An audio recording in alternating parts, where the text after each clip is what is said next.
Every rep starts the same. Your limits are real, but so is your potential. New unrestricted power training gear from Lululemon, built with our most powerful fabric. Every push is supported, so you can drive through the hardest presses.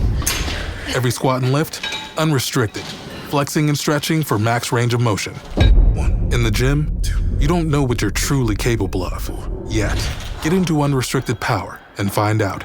Now online at lululemon.com. TaxAct is here anytime you want to easily file your taxes. TaxAct is here for the early birds who like to knock them out as soon as the season opens. And for the procrastinators who like to wait until the very last minute. TaxAct is also here for the middlers who file right in the middle of tax season. No one ever talks about the middlers, but TaxAct sees you, and TaxAct respects you. TaxAct. Let's get them over with.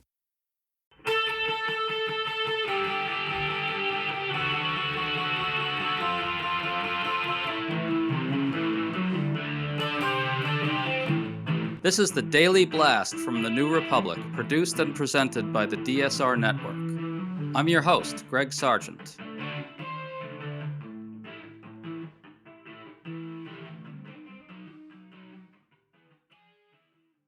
Everything we're learning now strongly suggests that Donald Trump's war is about to get worse.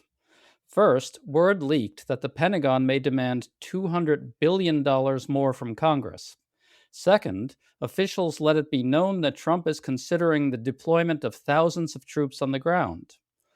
Meanwhile, Trump himself just suggested to reporters that he's envisioning even more military actions that he hasn't even explained yet. All this makes it absolutely clear that Congress will not just be asked to fund Trump's war, but also that the pressure on Congress to do something about this madness will intensify. So today we're talking to Congressman Adam Smith, the ranking Democrat on the House Armed Services Committee, about what Democrats will be able to do when that happens. Congressman, thanks so much for coming on. Well, thanks for having me. It's always good to see you. So let's start with all the leaks about Trump potentially sending in troops on the ground. People familiar with planning told Reuters that Trump may deploy thousands of them. The options being discussed are deploying troops to the shoreline of the Strait of Hormuz to secure passage for oil tankers, and possibly sending ground forces to Karg Island, which is the hub for oil exports, which one official describes to Reuters as very risky. Congressman, you talk to people at the Pentagon a fair amount. Are you getting any indications of anything like this, and what's your overall take on it? Yeah, no, it's very worrisome because the bottom line is it's clear that Trump is not going to be able to achieve anything meaningful in Iran, which is a change of the regime and a change of action. I mean, degrading their capability is one thing, but at the cost that we're currently experiencing, 13 service members' lives already lost, massive economic disruption, 14 countries dragged into this, civilian deaths, of course, the tragic killing of 150 schoolgirls in Iran, massive cost just to degrade Iran a little bit. He wants regime change. He wants something different. That's not happening under the current plan. Now, I don't think it's going to happen if he sends in a few thousand troops either, but the pressure on him to escalate is growing in his own mind. The pressure is also growing on him to end this madness and stop this war and recognize he's not going to accomplish that. But we've sent 2,500 Marines are now in the area. Another 2,500 are on their way. And, Marines don't just sit in boats. They're there for a purpose. And sadly, what we've learned in the last year is when Trump masses forces, he uses them. He did it in Latin America, first with the boat strikes, then with taking out Maduro. He did it in the Middle East when he massed these forces for the war with Iran. So if he sends troops to the region, it is distinctly possible that he's going to use them. It would be an idiotic decision because the ability of 4,000 or 5,000 troops to really fundamentally change this war, I don't think that's going to succeed. But Trump doesn't think in a linear way. He trusts his gut and his bones, apparently. Yes, clearly that's what he trusts more than anything else. Congressman, I want to ask you about something you said there. You seem to suggest that you think Trump does want regime change and that potentially the troops could be brought in to try to achieve that. Can you tell us a little bit about why a regime change would be so hard to achieve, and what is he envisioning, and what do you think he's envisioning here with regard to using troops for that? Well, a couple layers to this. I mean, first of all, the idea that there was any sort of imminent threat from Iran is just ridiculous. There's no evidence whatsoever that Iran was anywhere close to getting a nuclear weapon or ready to attack. The notion that we had to do this because of an imminent threat is completely wrong. I mean, Iran is as weak as they've been in over a decade now.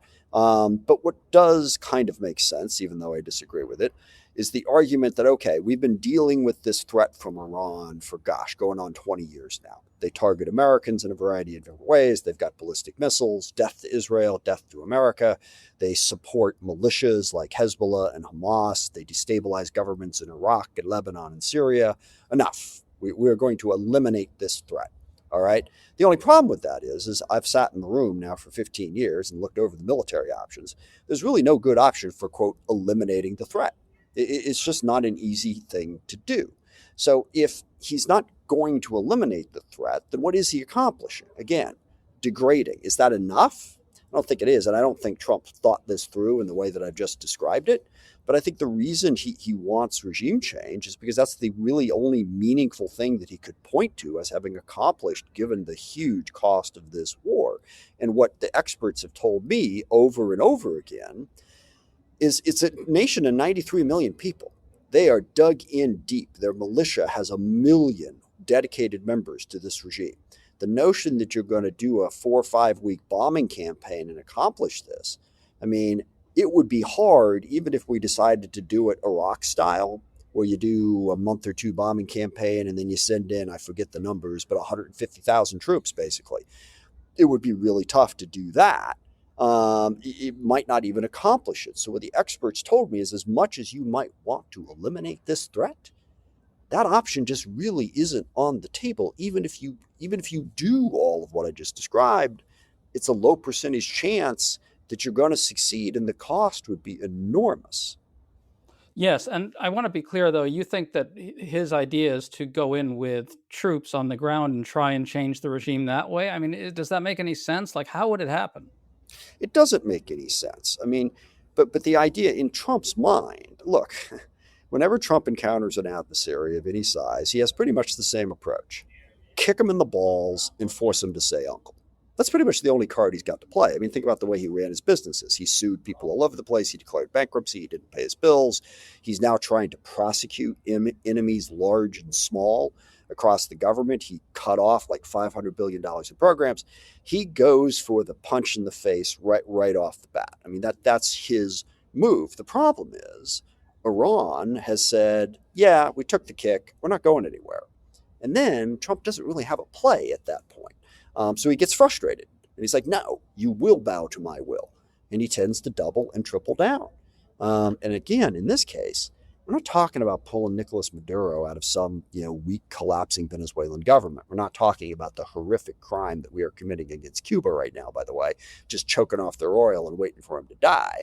We're talking about going into a country that's dug in of 93 million people with over 1 million troops and a passion to fight us. Remember how the Iranians fought in the Iraq War, and they were nowhere near as solidified or capable a regime then as they are now. So Trump's fantasies are confronting reality, and we all are paying a terrible price for that.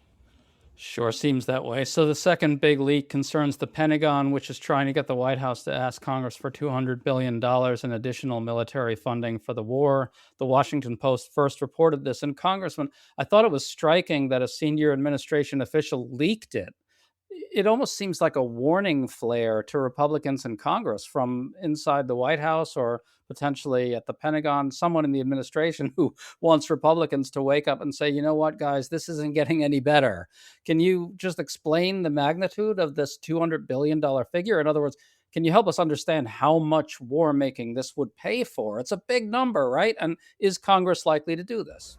I mean, during the height of the Iraq War, we had supplementals in the tens of billions of dollar level on a yearly basis. This is $200 billion. On top of, by the way, the other thing that has been leaked is the president wants to ask for $1.5 trillion in the regular defense budget, which is a 50% increase in the defense budget from what it was before. I mean, so that's pushing up close to $2 trillion for defense in a nation that's $40 trillion in debt, and they just cut taxes by $4 trillion. I mean, I think the problem is Trump, ever since he got in power this time, he wants to use every single tool in our government to advance his agenda. And I think he's discovered that the military is a pretty nifty, capable tool. And he's just going to use it all over the place. And then connected to this, by the way, he gutted USAID. He's gutted diplomacy. I mean, Steve Witkoff and Jared Kushner are the only two people out there negotiating anything for us. And I always remember something that Bob Gates said to our committee 15 years ago now when he was Secretary of Defense. If you cut diplomacy, if you cut development, you better give me more ammunition, because we're going to have more conflicts in the world. And that is the path that Trump is walking us down, even while, when he was running for office, he told us over and over again that he had learned all of those lessons. If you elect him, there will be no war. Peace will break out all over the world. It's very clear that not only was he completely wrong, but he was just flat out lying to us. If he had ran and said, look, I'm a big tough guy, you put me in the White House, I'm going to use the military to try and kick ass all over the world, which is what he really is doing, I don't think people would have voted for him. When did whiteness begin? Was its rise inevitable? These are the questions John Broich tackles head-on in his new book, White Supremacy: A Short History. A powerful journey through the origins and evolution of one of history's most enduring and destructive ideas. From the British Empire's colonial ambitions to the racial politics shaping today's world, Broich reveals how whiteness has been constructed, challenged, and reshaped over the centuries. From slavery and Enlightenment thought to social Darwinism, eugenics, fascism, and capitalism, he shows that white supremacy is far from a fixed truth.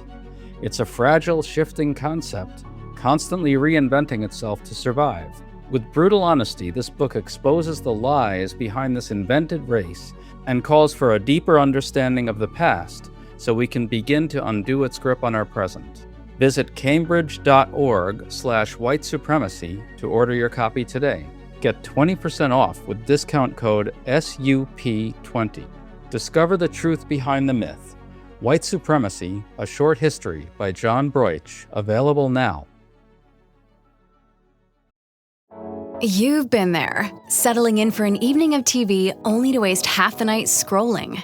Enter Fire TV. Entertainment with zero effort required. Fire TV serves up personalized recommendations from across all your apps. Not sure what to watch? Just tell Alexa Plus what you're in the mood for and she'll pull up the perfect recommendation. Problem solved. Stop the scroll, start the show. Find what you're looking for with Fire TV. Subscriptions may be required. To stay up to date on all the news that you need to know, there's no better place than right here on the DSR network. And there's no better way to enjoy the DSR network than by becoming a member. Members enjoy an ad-free listening experience, access to our Discord community, exclusive content, early episode access, and more. Use code DSR26 for a 25% off discount on sign-up at thedsrnetwork.com. That's code DSR26 at thedsrnetwork.com/buy. Thank you, and enjoy the show.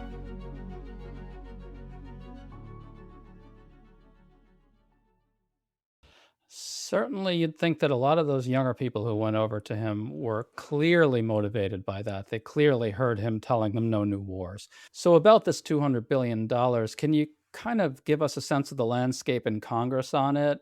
Will Congress do this? I mean, Republicans obviously are under Trump's thumb in all kinds of ways, but you're hearing rumblings that they don't want to do this kind of level of funding.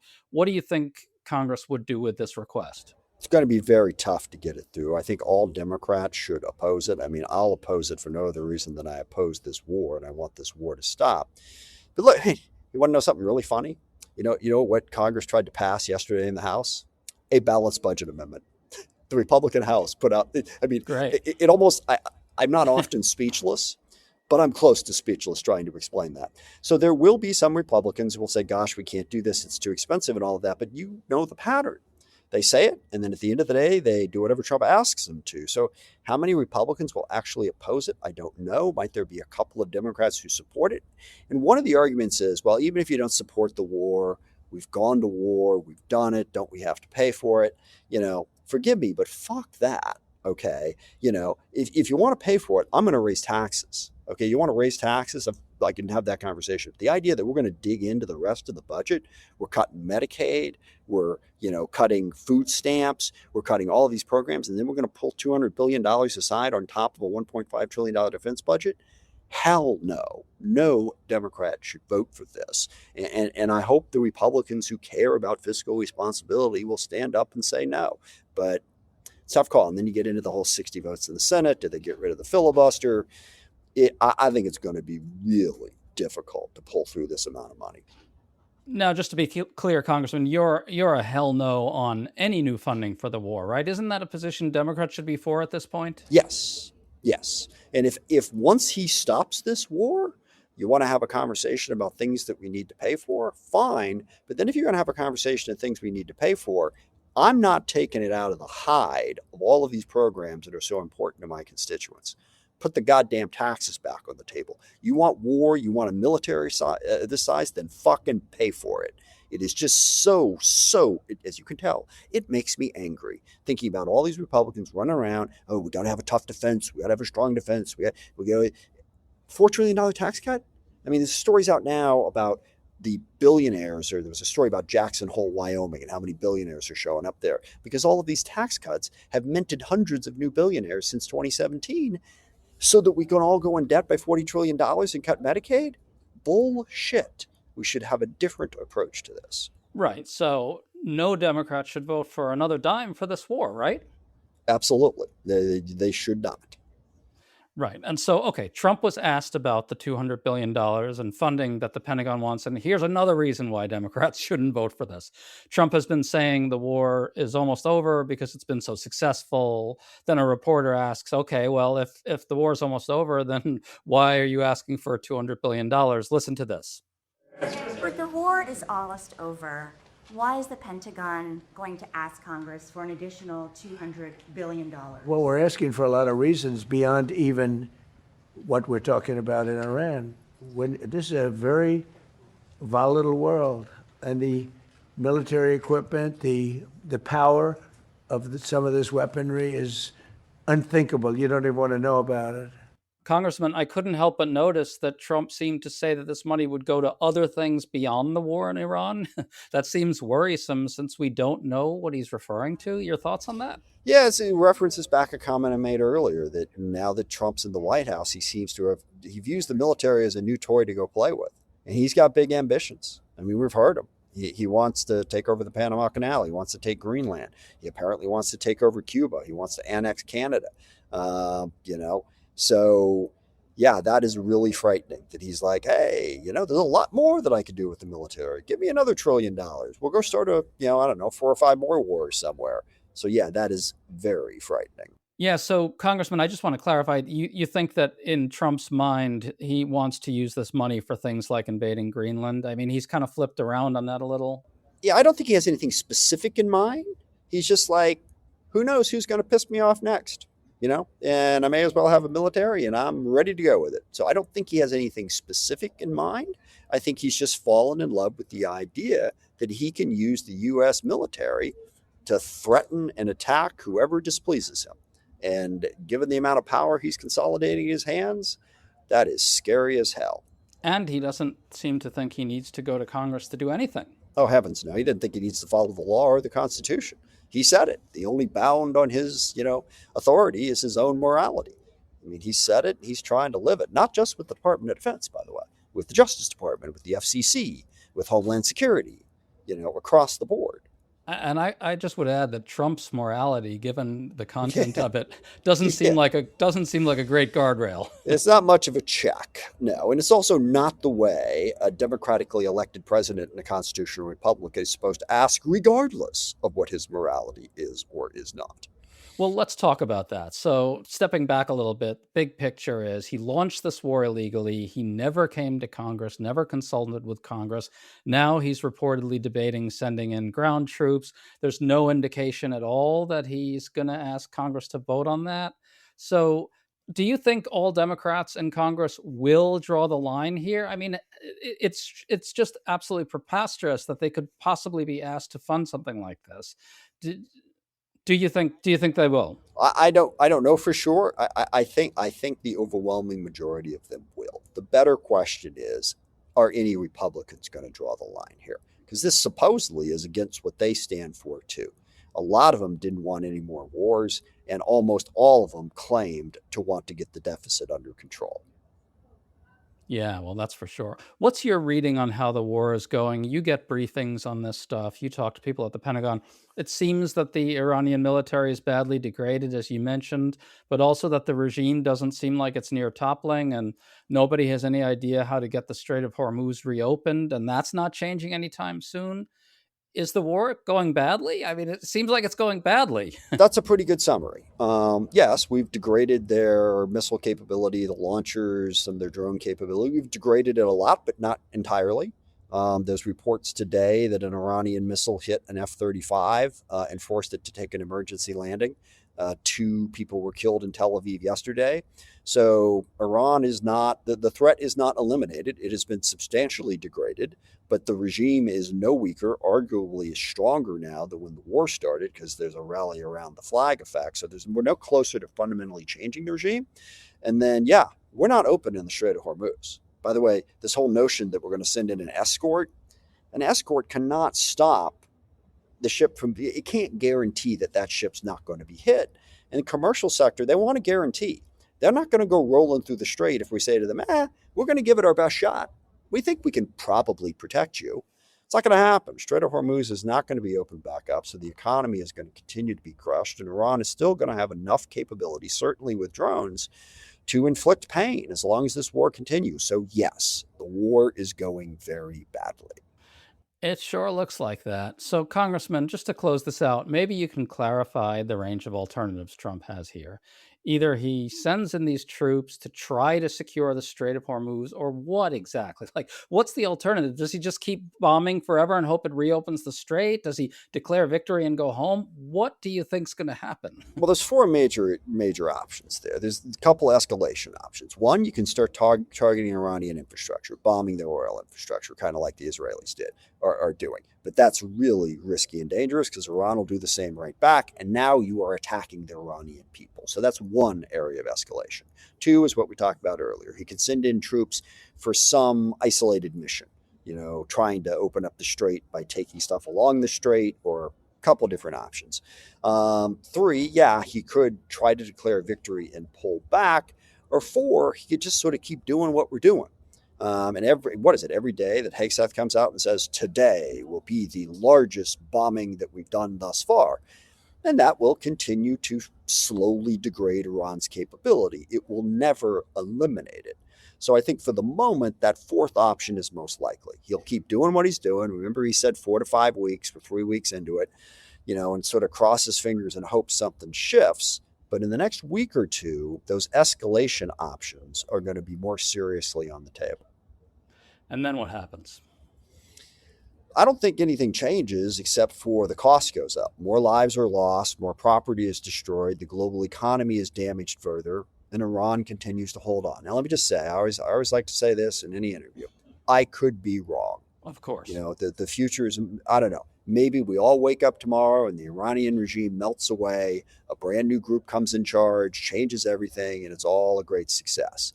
I give about a 1% chance of that happening, but it's possible. I just don't think it's likely. I think we stay in the same pattern for the next week or two, and then we just got to see, what decision Trump's gut tells him to make. I don't think it's going to be to stop this war. I think he's going to keep trying for at least a little while longer, and the costs will continue to go up. Well, there's a decent chance that Democrats control the House next year. It's not guaranteed, but there's a good chance of it. If so, you'd be in a very good position to shed a whole lot of light on what's going on here and the run up to this than, Republicans would ever be willing to do. Can you talk a little bit about that? So, for instance, Pete Hegseth's just essentially saying, we're done with the rules of engagement. What could a Democratic House do to really shed light on what that means? Couldn't you guys probe? A lot of oversight, a lot of hearings. I mean, look, to begin with, even as you and I are talking here, we're 3 weeks into this war, there has not been a single solitary public hearing in Congress on it. That is ridiculous and absurd. So we will force them to come forward and explain themselves. We will also pass various pieces of legislation to require civilian harm to be analyzed, to require them to publicly disclose this information. We will push for oversight. And can you talk a little bit about what that oversight looks like? In other words, Pete Hegseth has openly and explicitly said, screw the rules of engagement. We are punching down. We're going to punch down. He kind of shrugged about the killing of the schoolgirls, said maybe, there's an investigation underway, wouldn't deny Trump's, claim that Iran did it. It's nothing too complicated. We shine a light on it. We hold public hearings. We will probably, and we've never done this on the Armed Services Committee, we'll subpoena people over at the Pentagon to come over and publicly, under oath, tell us what's going on so that we can at least have accurate information. The second piece of trying to pass legislation, we'll have to work with the Senate, the President, everything, but we'll put that stuff on the table. And even if it doesn't pass, that too will shine a light on what's going on here and increase public pressure to make it stop. Well, there's another reason to want a Democratic House next year. Congressman Adam Smith, thank you so much for coming on. That was super illuminating. We really appreciate it. Great. Thanks, Greg. Appreciate you giving me the chance.